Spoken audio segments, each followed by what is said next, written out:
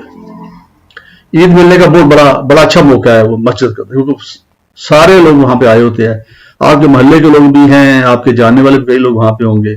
تو پھر آپ کو کسی کو گھر نہیں جانا پڑے گا یا فون پہ ان کو وش نہیں کرنا پڑے گا، جو وہاں اویلیبل ہے وہاں سب کو وہیں پہ آپ نماز عید کے بعد عید ملیں، گلے لگائیں، سب کو، سب کی خیریت دریافت کریں۔ جو امام مسجد ہے ان سے خصوصی طور پر عید ملے، ان کو نہ بھولیے، دیکھو وہ ہمیشہ آپ کی خدمت کرتے رہتے ہیں، تمام سال، پورا سال جو ہے نمازیں پڑھانا، دیگر معاملات کو دیکھنا آپ کے لیے، اور پھر روزوں کے اندر خاص طور پہ تو ان کا بڑا کنٹریبیوشن ہوتا ہے، تو ان کو تو میں کہوں گا نمبر 1 پہ سب سے پہلے ان کو عید ملنے کی کوشش کریں آپ، تو ان کو عید ملیں، ان کو بھی خوشیوں میں شامل کریں، وہ ہمارا بڑا اہم جز ہیں ہماری سوسائٹی کا۔ امام صاحب کے پاس جب ہم جمعہ پڑھنے جاتے ہیں یا باقی نمازوں پہ وقت جاتے ہیں تو وہ واضح و نصیحت کرتے رہتے ہیں اور تربیت ہوتی رہتی ہے، تو یہ کر کے آپ پھر واپس اپنے گھر میں تشریف لائیں اور پھر وہی ذکر کرتے ہوئے آئیں اللہ کا۔ ہمارے منہ میں اللہ کا ذکر تو رہنا چاہیے ہر وقت میں، ہر وقت آپ پڑھتے ہیں منہ میں جو آپ منہ میں آئے، استغفر اللہ پڑھیں، درود پاک کا پڑھیں، آیت کریمہ پڑھیں، کوئی اور جو بھی اللہ سبحانہ تعالیٰ کا نام ہے، اللہ کچھ لوگ پڑھتے ہیں، کچھ اللہ کہتے ہیں،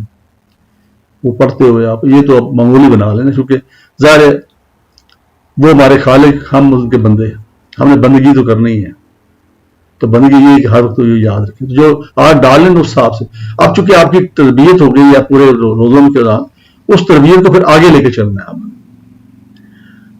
کیسے چلنا ہے؟ یعنی روزے کے دوران ہم کئی برائیوں سے بچتے رہیں، ہر طرح کی برائی سے بچتے رہیں، جھوٹ نہیں بولتے رہے، بددیانتی سے بچتے رہے، کسی کی آپ کہہ لیں کہ جو ہوتا ہے کہ بیک بائٹنگ، اس سے بچتے رہیں، اور حرام چیزوں سے بچتے رہے، بلکہ حلال چیزوں سے بچتے رہیں روزے کے دوران۔ روزے کے دوران حلال چیزیں بھی ایک طرح سے حرام ہو جاتی ہے، کیونکہ آپ کھا نہیں سکتے نہ پی سکتے، تو آپ حرام چیزوں سے بچیں، آپ حلال کھائیں، اعتدال کے ساتھ کھائیں، اور یہ یاد کر کے کھائیں کہ وہ لوگ جو ہیں جن کو یہ میسر نہیں، تو ان کے بارے میں سوچیں، اور پھر اللہ کا شکر بھی ادا کریں کہ اللہ نے آپ کو یہ عطا کی ہوئی ہیں۔ تو یہ کر کے آپ آئیے، اپنے گھر میں تشریف لائیں، گھر والوں سے سب سے پہلے عید ملیں آپ، جتنے بھی گھر میں بڑے ہیں ان کو، وہ چھوٹے بچے ہیں، بچوں کے لیے بچے بڑے خوشی محسوس کرتے ہیں عیدوں کے اوپر، تو ان کو عیدی بھی دیں حسب استطاعت، ان سے بھی پیار کریں، اور پھر اس کے بعد آپ سارا دن جو ہے، یہ بڑی خاص فیسٹیوٹی ہے جس میں آپ اپنے دور دراز کے عزیز و اقارب جو ہیں ملنے والے ہیں ان کو، اور آج کل کی بڑی آسانی سے ہے، پہلے تو کبھی عید کارڈ بھیجا کرتے تھے، عید کارڈ ظاہر بات ہے 2 دن پہلے بھیجنا پڑتا تھا، تو اب یہ ہے کہ آپ موبائل اٹھائیں، موبائل کے اوپر کئی واٹس ایپ ہے آپ کے پاس، کئی بڑے خوبصورت اس کی گرافک کر کے عید کارڈ بنا کے لوگ بھیج رہے ہوتے ہیں، وہ تو آپ نے پہلے بھیج دیا ہوگا، لیکن جو کلوز ہیں، جاننے والے ہیں زیادہ، جن کے ساتھ آپ کا رابطہ ہے، جن کے پاس نمبر آپ کے پاس موجود ہیں فون کے، ان کو پھر فون کریں، وہاں پہ ان کو وش کریں، تو اس سے رینیول بھی ہو جائے گا آپ کا، جو دور دراز دوست بیٹھے ہیں، عزیز بیٹھے ہیں ان کے ساتھ، اور آپ کو بھی ایک خوشی محسوس ہوگی اس کے اندر، اور اس کو پھر مینٹین رکھیں، یہ ایک روٹین بنا لیں، لائف کا ایک حصہ بنا لیں، ٹھیک ہے نا، کیونکہ انڈیویجول لائف جو ہوتا ہے، کئی لوگ میں نے دیکھا ہے کہ کہتے ہیں جی میں تو بس آپ الگ بیٹھا اللہ کر رہا ہوں بس ڈیٹس آل، نہیں، اسلام جو ہے رہبانیت کی بات نہیں کرتا۔ میں نے بتایا کہ ہمارے سامنے زندگی ہے، حضرت محمد صلی اللہ علیہ وسلم نبی پاک جو ہے ان کی زندگی ہمارے سامنے ہے، وہ سب کچھ کرتے رہے، انہوں نے خوشی بھی دیکھی، غم بھی دیکھا، جنگ بھی دیکھی، امن بھی دیکھا، شادیاں بھی کی، رشتہ داریاں بھی دیکھی، دوستوں کے ساتھ بھی رابطہ رہا ان کا، دشمن بھی دیکھے، ہمیں ان کو فالو کرنا ہے نا. تو اسی طرح سے ہمیں اپنی پھر زندگی گزارنی چاہیے. اور یہ ذہن میں رکھے کہ ہر دن بلکہ ہر لمحہ، کیونکہ اگلے لمحے کا پتہ نہیں ہے. میں آپ سے بول رہا ہوں، کیا پتا میں اگلے لمحے بول پاؤں نہ بول پاؤں، میرا ٹائم آ جائے. تو ہمیشہ لائف کو اس طرح گزاریں، ٹرانزٹ، کہ کسی پر جا سکتے ہیں. تو اس کا فائدہ کیا ہوتا ہے جب اس طرح گزارتے ہیں؟ پھر آپ دنیا کی علائشوں میں نہیں پڑتے. جو مسافر ہوتا ہے وہ رستے میں پراپرٹی نہیں خریدتا، وہ رستے میں مکان نہیں بناتا، وہ رستے میں ہیوی جو بوجھ والا سامان ہوتا ہے وہ نہیں لیتا، کیونکہ وہ کہتا ہے میں صبر کر رہا ہوں. زندگی یہی ہے ہماری، یہ ٹرانزٹ ہے، یہ لائف. تو اس میں زیادہ بوجھ نہ ڈالیں اپنے اوپر. یہاں پہ کیونکہ رہنا نہیں ہے نا، مشکل چلے جانا. تو یہاں پہ اتنا ہی کریں آپ، ٹھیک ہے، جتنا آپ کا وقت گزر جائے، آپ کے آگے بچے جو ہیں ان کا وقت گزر جائے. تو اس طریقے سے آپ یہ زندگی گزاریں. تو آپ کو پھر دوبارہ میں عید الفطر کی بڑی بڑی مبارکباد دیتا ہوں. اللہ سبحانہ تعالیٰ آپ پہ اپنا خصوصی کرم کریں، فضل کریں، آپ کو لمبی صحت والی اور دونوں جہانوں میں کامیابی والی زندگی عطا فرمائیں. مجھے اپنی دعا میں یاد رکھیے. بہت شکریہ. السلام علیکم.